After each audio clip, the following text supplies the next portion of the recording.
Hello everyone, welcome back to our channel. Today we're diving into Changli Sequences and explain how they work. We're also going to see, is S1 more worth it to get than her signature? Let's go. Sequence 1 gonna buff your heavy attack and resonance skill damage by 10% and make her resistance to interruption. This is really good, since then she can do her combo easily without being worried you will get interrupted. However, if you're good enough to dodge, you might not need this, and the damage increase isn't that big.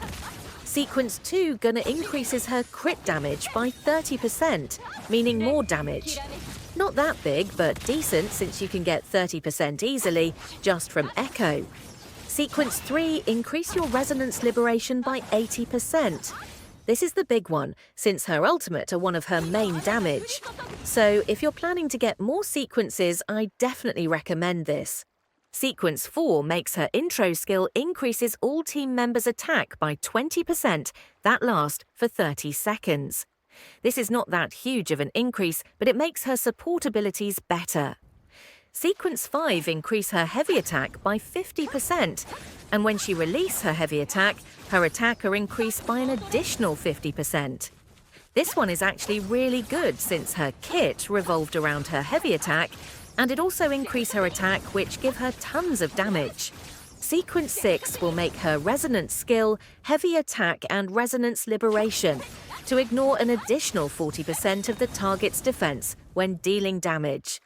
This one is just broken. It's just give her so much damage, I don't know what the dev was thinking, but I guess it's justified, because it's S6. For fun point of view, I didn't recommend this since it's just more damage, but for anyone that want her to just demolish enemy, then this one is definitely up there. Now on to the second topic, S1 or weapon. It depends on what type player you are. If you are a dodge master, then go weapon since the interruption resistance will be useless. But if you're casual or normal player, I definitely recommend the S1.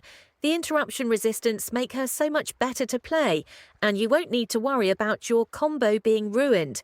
You will definitely notice the difference if you get her S1. Well, that's it for today's guide. Hopefully you all enjoy this video. Thanks for watching, and we'll see you in the next video. Goodbye.